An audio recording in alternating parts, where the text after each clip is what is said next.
Welcome to the Entertainment Collective podcast, your one-stop resource for insights to working in the entertainment industry.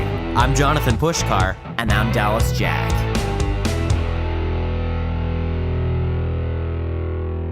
Hey everybody, welcome to Entertainment Collective. I'm Jonathan Pushkar. I'm Dallas Jack. And we are here to serve as an entertainment resource so that you can learn some insider facts about the entertainment industry from the experts themselves.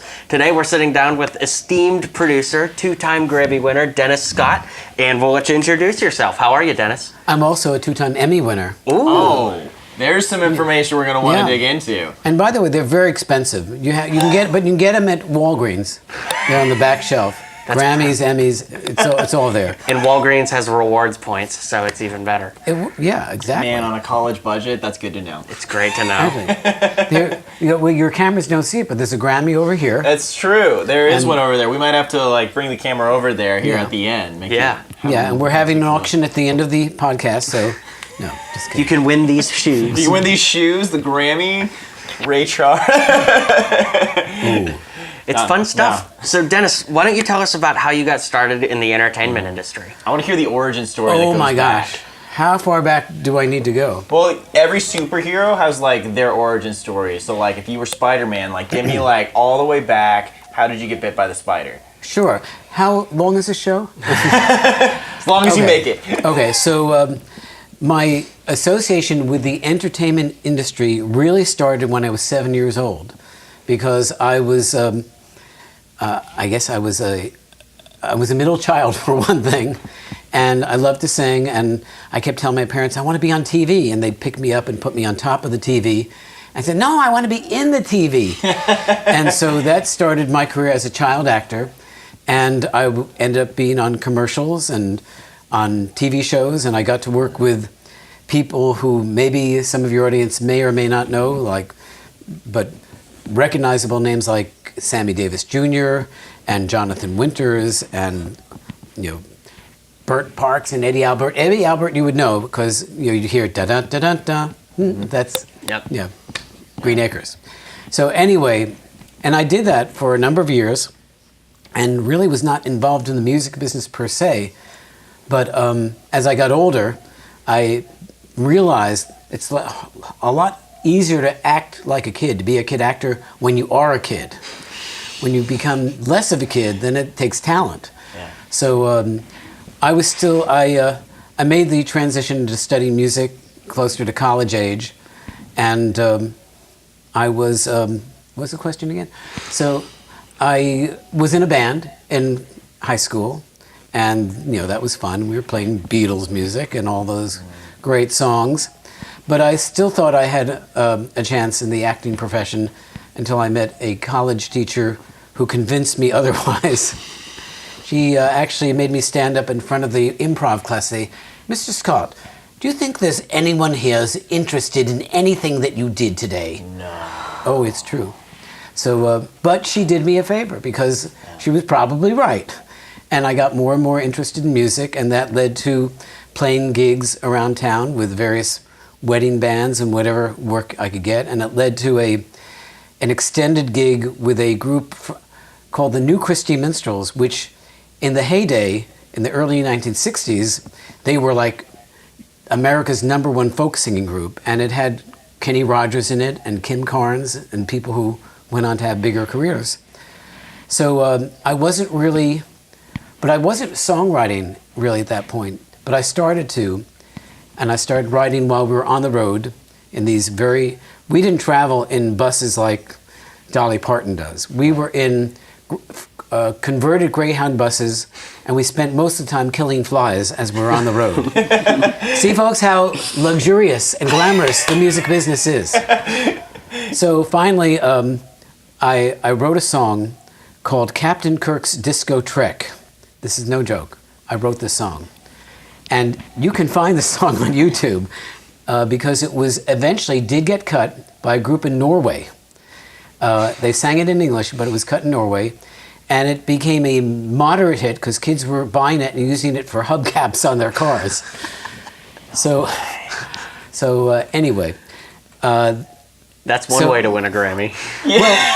Well, that's coming up. This is the short version, by the way, too. So I couldn't really find a home for that song. It was tough. So somebody said, well, take it to a children's record label. Maybe they'd like it. So I did. I took it to this children's record label called Golden Records, which also in the heyday, they were these little plastic records, and that's, if you were young, that's what you had. And they didn't like the song either, but they liked my writing. And they said, well, why don't you try writing some parody lyrics to well-known public domain songs, and we'll put out an album. So I did that, and that was my first entree into the children's record industry. And I took that record, and I said, okay, what do I do now? And Sesame Street was broadcasting out of New York, and that's where I lived. So I took it to Sesame Street, and they had a record division at the time. And I guess I got on the good side of the president of the company. He said, well, we don't really have anything for you. Well, we are thinking about this Sesame Street Goes Country album.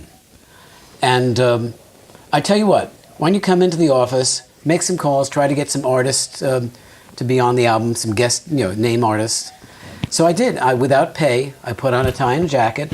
I went in, I got my little badge to work at Sesame Street. And for several months, I just made calls to everyone you can think of. We got turned down by Dolly, got turned down by Willie Nelson, and an assortment of other people. But eventually, we hit upon 4 artists who liked Sesame Street and were willing to do it.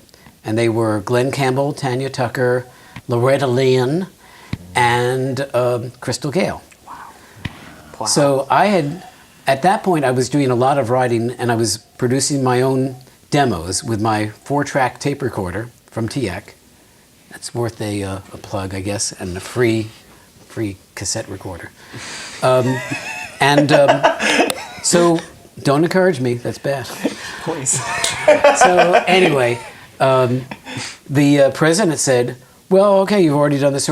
You want to produce it? I said, sure. So with only my limited home experience, my mother always said, never say no to anything. So there you go. There's a life lesson for you. Yeah. So I immediately, and I was listening to country music and trying to write some music of my own. And when I got the assignment, I immediately went to the record store, and I'm thumbing through looking for, what studio in Nashville was the one that showed up the most. And I had to do a sales job to the people at Sesame Street because they had their own in-house band, which consisted of a keyboard, a guitarist, a reed player who would double on flute or clarinet, because the music was juvenile, let's just say. And I felt, we're doing it with these artists. We have to do this authentically. So I talked them into going to Nashville. And this would have been my second visit to Nashville, but my first visit as a professional. And we recorded at a place that's no longer around because Nashville's growing and we're building condominiums. But it was called Sound Shop Studios, and everybody you can think of, including Paul McCartney, had recorded there. And it was like this mind-blowing experience working with these musicians who were reading off these little number charts and just on one take making a master recording. And I said, okay, I know how to produce now. You just surround yourself with the best players you can find and you let them go. And that's what we did, and it turned out to be a Grammy-winning project. That was kind of a long-winded answer to your question, wasn't it? Wow. No, that was amazing. It's an amazing journey. It was an incredible story. Yeah, it brings back memories. I'll bet. So the interesting thing about how the whole Sesame Street story started is you showed up, you dressed up, you put on your tie, you went in, and you worked for free. And you just believed in the project and believed in the, treasure down the road. If you showed up and did the work, it would pay off.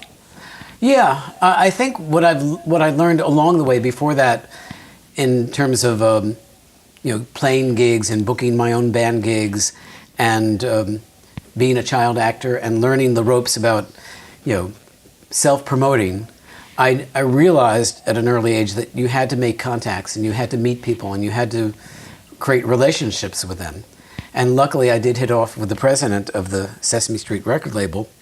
And my gut was, this is an opportunity waiting to happen. Yeah. And it could go nowhere, but, you know, I'm with this worldwide company, you know, no, there's no paycheck. But yeah, I did believe there would be something down the road. And there you go. And it set you up for your career after that. I mean, Well, that opens up the door for so many opportunities. well, it did. It didn't in both in good ways, because I think once you win a Grammy in the children's category, and you say to yourself, what do I do now? Well, I'm not going to do a punk album. Really. I mean, I could, but I felt that I had found a niche. And the great thing was, after so many years of trying to push my own songs and get them to the hot artist on the charts, and experiencing all that rejection, all of a sudden I'm in a position where I'm producing this album, and I could actually choose my own songs, if, you know, assuming they're appropriate and good and well written, which of course they are. They're But, you. yeah. Yeah. But no, actually, on the Sesame Street album, I did include, I think, 4 of my own songs. No, actually, more than that. But I did use an outside publisher for some songs. But I realized that it is an opportunity. And basically, I think I was ahead of the curve, because ultimately that's what artists did down the road. They became writers and producing their own albums, and you know, they had a big say as to what goes on those albums. Yeah. Yeah. That's amazing. Something I kind of want to focus in on too, that you kind of touched on there, is a lot of times I think when people dive into their story and whatnot, like you hear the highlight reel of like, this was my success here, this was my success here, this was my success here. What was it like, all of the struggles you had to go through to make it to the successes? 'Cause I'm sure there was a lot. Exactly. I'm having a flashback. What was it like having to like grind every day and like having to like work hard to be able to get to where you are now? Well, I have an unusual answer to that, Yeah. because for me, I can't speak for Beyonce, but for me, the work really never stops. It's even with the credits that I have, there's always somebody else who's coming up, who's the hot thing, and you have to keep yourself in the pool. And not everyone is as impressed with your credits, because, as I said, it's a business of relationship. If somebody is considering you for the next Disney film, and they have a choice between you and the person who they already know and they've gone out to lunch with, that's who they're going to go with. Yeah.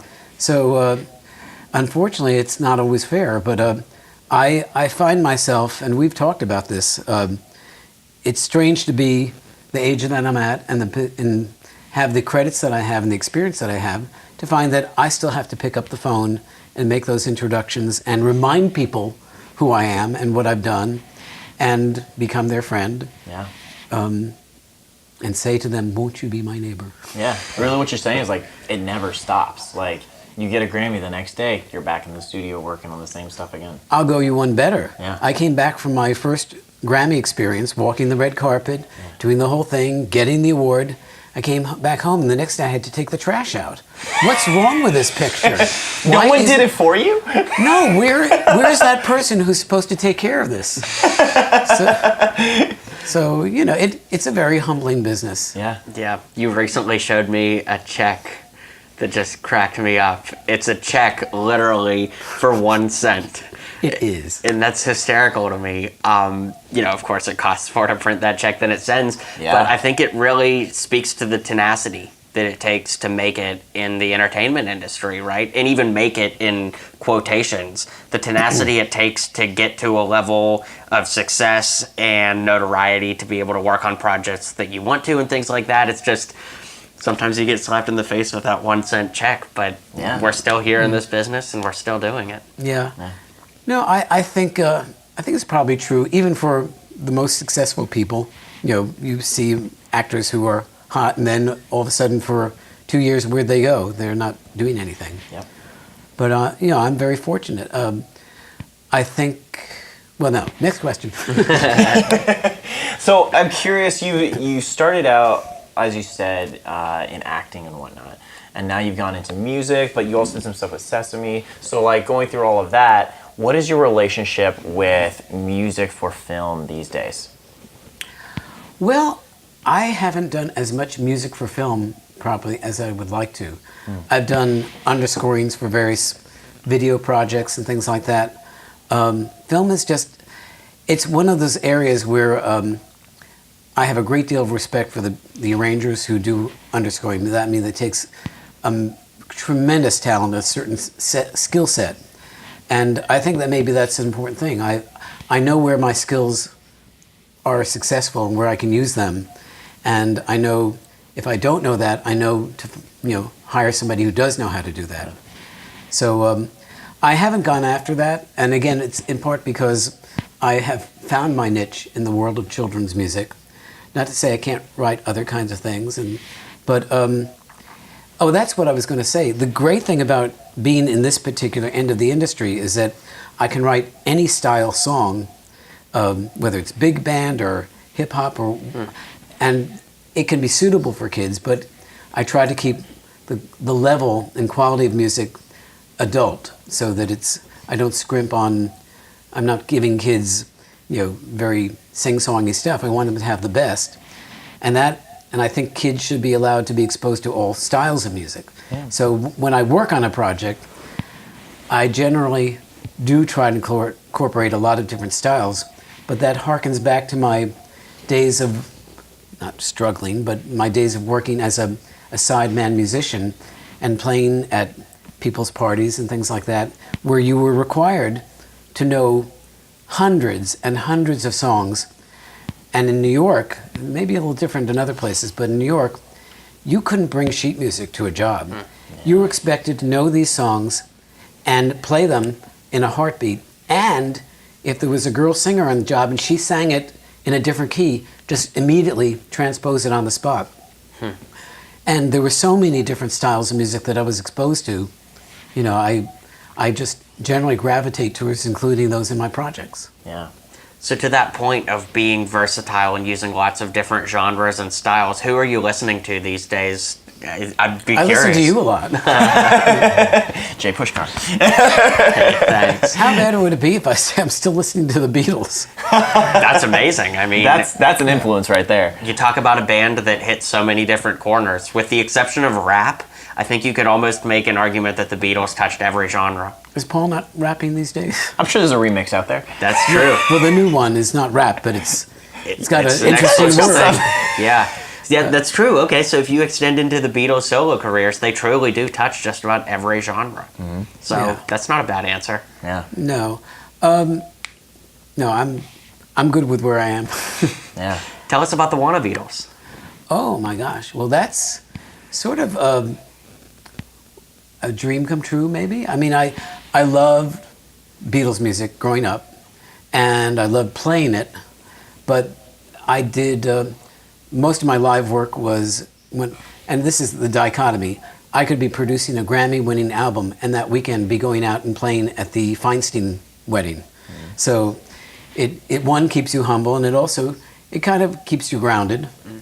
So anyway, the story of the Wanna Beatles. I was actually living in Nashville, where I am now still, and playing some live gigs, but mostly doing projects in my own studio. And I got a call to do a job at a Mexican restaurant, just playing background music Friday night. And I called a few guys who I thought, they'll be a good fit, because we need guys who just play and just know songs. Okay. And at one point, I said, hey, let's play a couple Beatles songs. And we just launched into them. Maybe not 100% accurate, but we were having fun doing it. The crowd was reacting. So I said to the club owner, how about a Beatles night? And he said, sí, Beatles and fajitas. So this is true. So once a month, we started playing at this Mexican restaurant.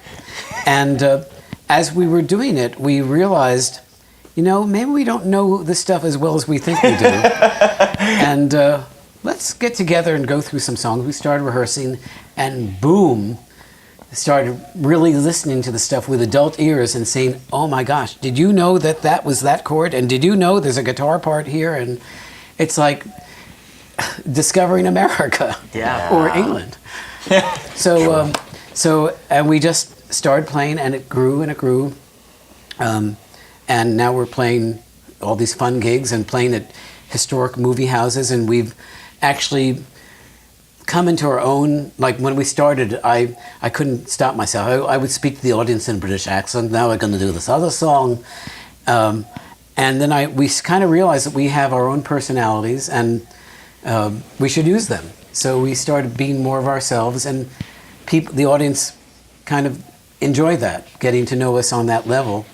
So we have a pretty versatile show. It has Beatles songs, but we try to put our own stamp on it by, smashing two different songs up together. And I write parodies. I've always done that, and I feel I'm pretty good at it. So I wrote a parody to the song Yesterday called Creme Brulee, because somebody else had already taken Chick-fil-A. And so it just adds to the whole entertainment experience of it. And I think it's a much more broad-based Beatles experience. Yeah. So having fun. Yeah, one of the interesting things about the Wanna Beatles is you're one of the few Beatles groups that don't, do the wigs or Sgt. Pepper outfits. And to your point, you guys just present yourselves on the stage. That's really interesting. Yeah, but we do have a look. Some groups wear T-shirts, and we have a nice little suit that we wear, and I kind of like it. I feel like, boy, nobody's going to realize this analogy, but do you remember, what was it, Princess Warrior? Xena, Princess Warrior? Okay. Yeah. Okay, so the beginning of every show, they had close-ups of her putting on the armored guard and the straps and getting ready for the battle. And so when I put on this nice cut jacket with a Nehru collar, and putting on the long skinny tie, it's like I'm becoming something, part of this group, and it's just like, this is fun. Yeah. So, what do you think about bands wearing uniform outfits? I mean, the Beatles really were some of the first to usher that in, but do you think it does something for band morale to be dressed the same? Everybody's on an equal playing field? I come from old school entertainment, where, if you were a singer, whether it's Tom Jones or somebody, you dressed good. You had a tuxedo, you had something on. And it really bothers me when I see bands, that are underdressed. Yeah. And I guess it's cool in one sense, but I think it makes you feel like a unit all of a sudden. I think the Beatles said that about themselves. All of a sudden they looked at themselves with these great suits on and said, yeah, we're a band. Yeah, that's so true. So true. There's a kind of flip side to it when you see all wearing the same thing with like a troupe kind of thing with the Beatles, but then there's also like Kiss or something like that, where it's like, okay, we got some branding going on. Wow, yeah. But it's the complete opposite. So what do you think of something like that? Well, we tried the lipstick and it didn't look good. No.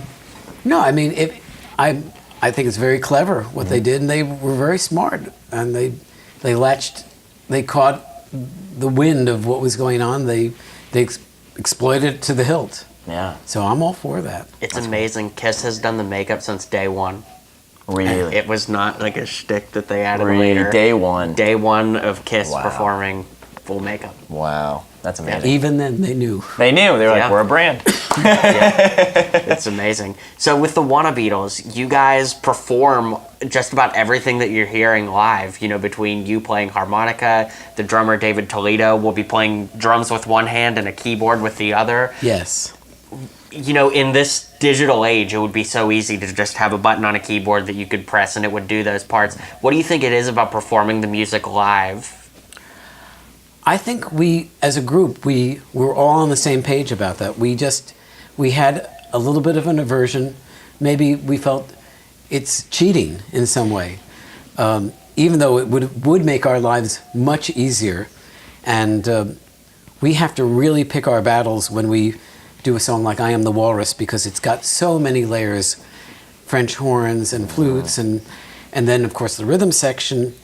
And we were fortunate. We have a guy, Brian, in the band, and he plays trumpet and he plays all these other things. So you constantly see him picking up a horn, picking up the guitar, doing that, picking up a flute. No backing tracks to any of it. No backing tracks. Wow. The only thing we do, like some sound effects, the drummer has a sampling pad, and if it's an audience clapping or something, we'll do that. But I think we can find some forgiveness on that level. Yeah. Yeah. But when we do it, after we've done it, we feel pretty good. Like, I mean, this is hard, but we're doing it. And once you get past I Am the Walrus, I almost think we can do anything. Maybe not Revolution Number 9. That would be a marvel.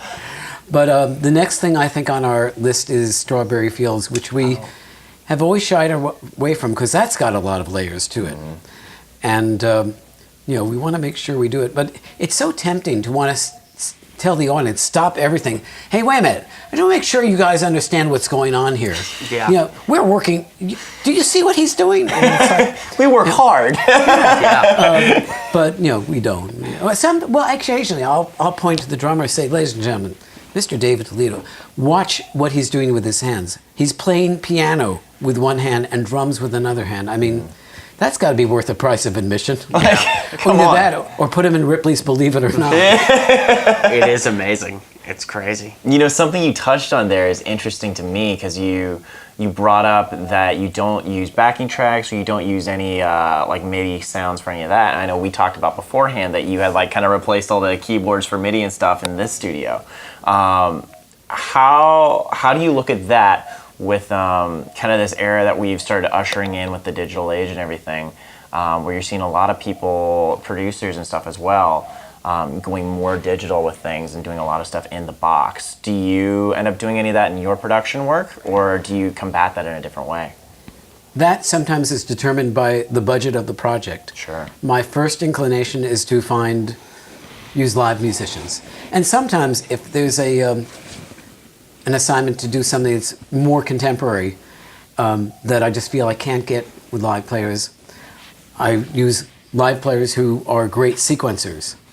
And, because I need to be true to the song. And a singer who used to do a lot of work for me when she lived in town always would tell me the song will tell you what to do. Yeah. And it's true of not just instrument selection, but when you would sing background parts. If you listen to what the song is saying and what the lyrics are, you'll find the places where it needs to breathe and the places where it needs something else. So that's kind of what influences me. Yeah, that's so interesting. I really love that. Yeah. So a day in the life for you, what does it look like? You get up just this morning, what does it look like? Well, it doesn't look so good at first, but... Just get a shower out of the way and it's a lot better. And I've told this to Jonathan, I wonder what a day with nothing to do looks like. I really don't know what that's like. I mean, and it harkens back to what we were talking about. Still, you have to be a self-promoter, and there are lots of different projects out there. And in between, I am the reluctant manager of the Wanna Beatles. So that means trying to find routing dates for the group while they're on tour or service the clients that we have. I'm taking care of that. So that's one set of balls in the air. Yeah. And then, making myself accessible to new projects and promoting that. And then at the same time, working on one or two real projects that are going on. So I'm never short of anything to do. Wow.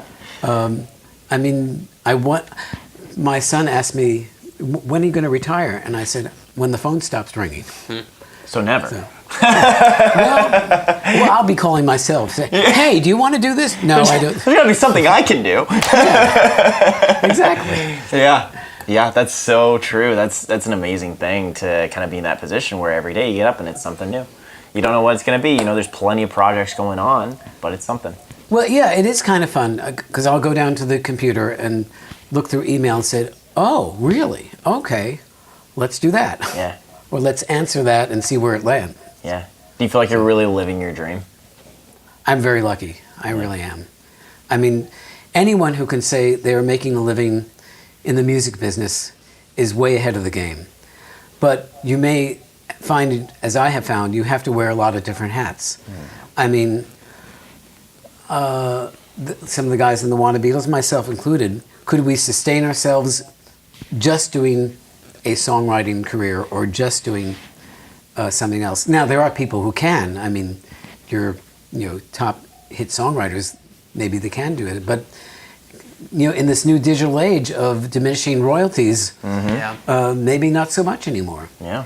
And some of them are getting clever, and they're going out and doing tours and doing circles in the round with other writers and lectures and things like that. And I think that's important, to know that you've got to roll with the punches, and you've got to find what you're good at and find peripheral things that you can do as well.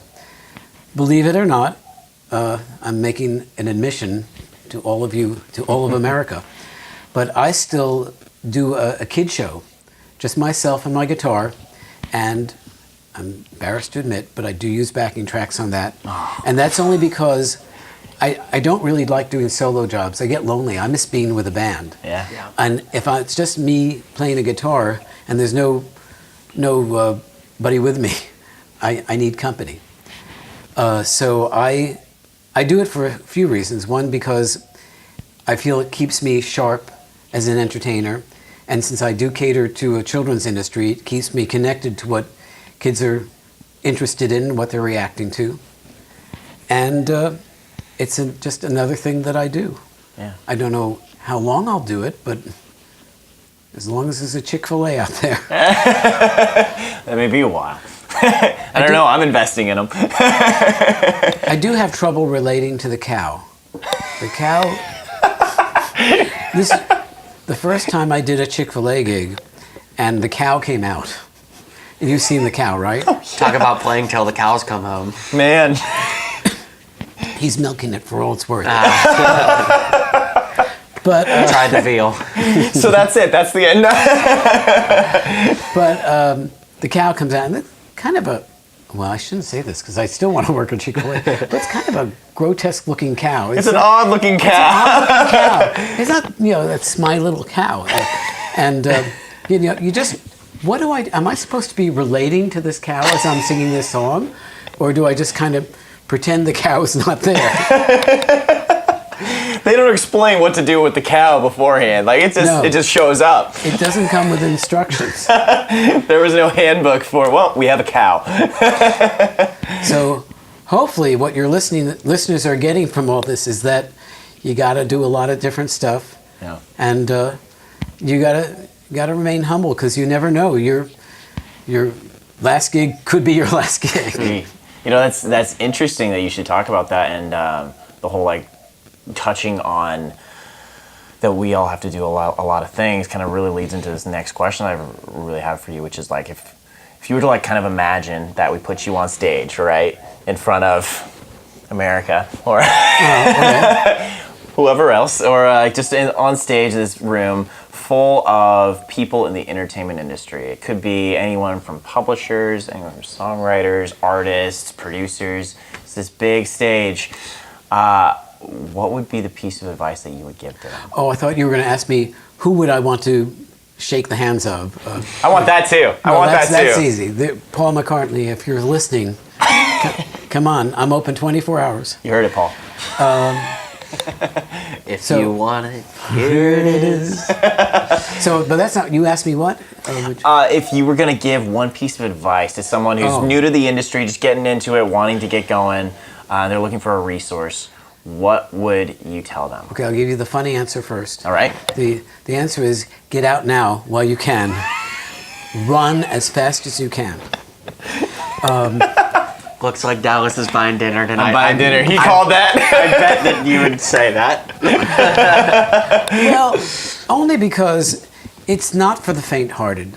You have to develop a really thick hide to this business, because you can, until you get to a certain stage, and even after you're at that stage, there's rejection everywhere, on every conceivable level.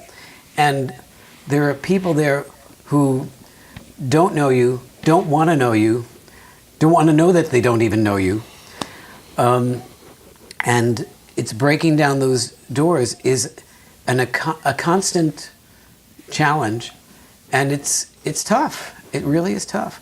I have a great admiration when you hear stories of songwriters who move to Nashville and live in their cars for 9 months, eating beans every night, just to do it. And I think the people who are that passionate, who are willing to give up everything to get their dream, then good golly, my hat's off to you.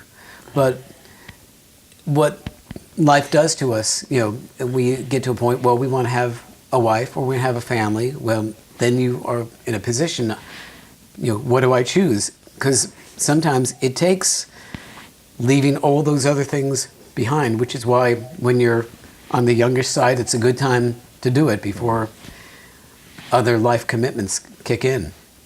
But it's really tough, and you have to be able to develop the kind of, I guess you have to like yourself enough to know I'm okay even though this person doesn't like me, and cling to those stories that you hear about the songwriter who took his song to every publisher in Nashville except one, and every other publisher said this song stinks. Yeah, I can't believe you played for me this song. I'm thinking of the song in particular that Anne Murray recorded called You Needed Me, which became the #1 wedding song. You couldn't go to a wedding without people playing it. But before that, it was turned down by everybody. And Chris Christopherson, who landed his helicopter in Johnny Cash's backyard to hand him a cassette. And I have incredible amount of respect for people who are willing to go the mile and do that. And I think sometimes I have done it. I mean, the Sesame Story is not a helicopter, but, I did whatever it had to take to get my foot in the door. Yeah. So for young people that are entering the industry or people that are just entering now, maybe later in life, what tips would you have for networking, right? Because yes, you can go and land your helicopter and everything, but to be fair, there is a line. So realistically speaking, as far as networking, how can people put themselves out there to make those connections and build those relationships? well, first you have to buy the helicopter or the build issue. it. Do Hot Wheels count? Yes. Today you could drone it, couldn't you? You could. I mean, it's not as dramatic a story, Drone your mixtape to Johnny Cash. which is going to be even hard. It's going to be hard. It's going to be hard, but you can do it. There's a will, there's a way. So I keep getting on these tangents. I keep forgetting the question. So The question being, young people and people who are entering the entertainment industry now, it's so important to network and to build those relationships in the entertainment industry. So what advice would you have to really nurture relationships that are long-lasting, meaningful for somebody that's just getting into this? I think you have to put yourself out there. You have to go to whatever music events are going on. I don't mean necessarily going to a concert, but if you're a songwriter, going to all the songwriter nights, if there are receptions and you belong to ASCAP or BMI or CSAC, and they have something you could attend, I know it's hard. It's hard putting on a smile and trying to be nice to everybody. That's really hard. But I think, and it's not going to happen overnight. But eventually, I think if you circulate, eventually you see the same people, and eventually you'll strike up a conversation, and that person will know somebody else, and he will introduce you, and you just build it bit by bit, and you'll end up having your own network of people. I mean, it's not easy, and playing writers' nights or whatever.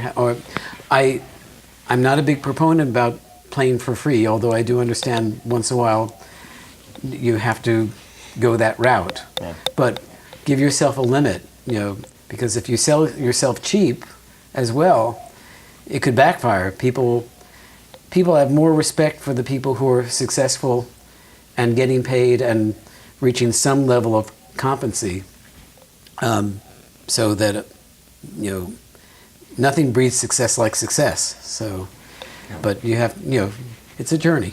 Yeah, absolutely. Man, this has been such an incredible conversation. I just really appreciate you taking the time to sit Didn't you down say with that us to and the do person last week too? I did, no. No, just kidding. No, No. but this really has been great. So, Yeah. Dennis, what is on the horizon for you? What are you working on right now that our audience can get excited about? and Like tune shameless into? plug, just like throw out there what you're doing and what you want people to go look at. Funny you should ask. Well, how do I put this? Hopefully, some of you know who Mr. Rogers is, icon of children's television, who is not that he's ever really left us, but he's making a comeback this year because there is a documentary out called "Won't You Be My Neighbor," which is breaking all box office records. It's very unusual for a documentary to be this successful, and it's being held over at theaters all over the country. It's phenomenal. And from the life of a very unassuming man who also had a dream and followed it through. And people are rediscovering him. And because I had worked on an album before it was fashionable about Mr. Rogers, a tribute album of his music, I feel now is a good time to revisit that and relate to the people who have stories about Mr. Rogers, who want to share their memories about him, or just say thank you for what you've done for my life. So with the help of, am I allowed to say who's helping? Or? Sure, you're allowed All to right. say. With the help of my very intelligent and handsome associate, Mr. Jonathan Pushkar, What a man. we are embarking on this journey of starting only with a concept, and at this point with only the support of ourselves and the people who are realizing the value of the project. And we're starting to interview people, and they're telling already incredible stories that need to be heard. And in this way, we're going to create an album of memories of Mr. Rogers, and we're going to reach out to various artists who are people you will know, doing their interpretations of songs written by Fred Rogers, because he wrote over 200 songs for his shows. And people don't really understand how devoted he was to his music. It was very important to him, and we want to bring that part out as well. So it's a long journey. We were talking a little earlier before we went on the air that the first project took a year to put together all the pieces of getting artists and getting a record label and getting backing and all the things that you do.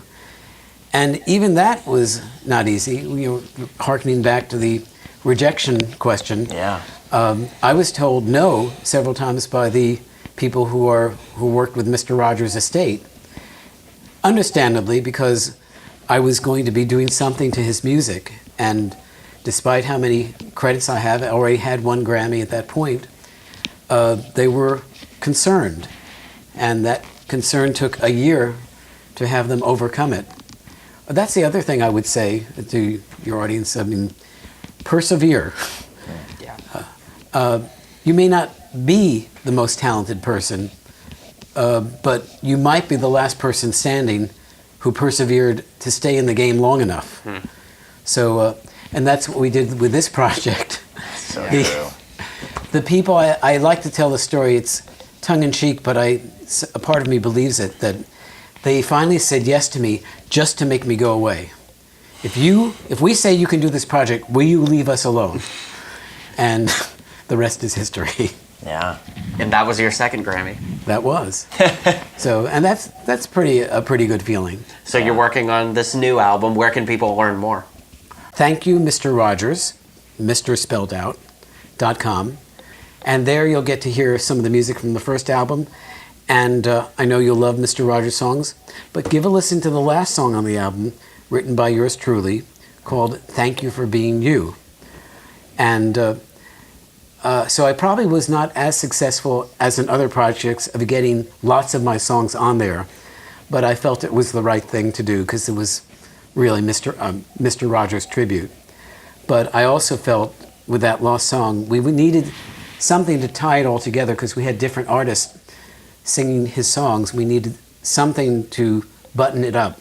And I felt this song that I had was going to do the trick, and I still feel that way.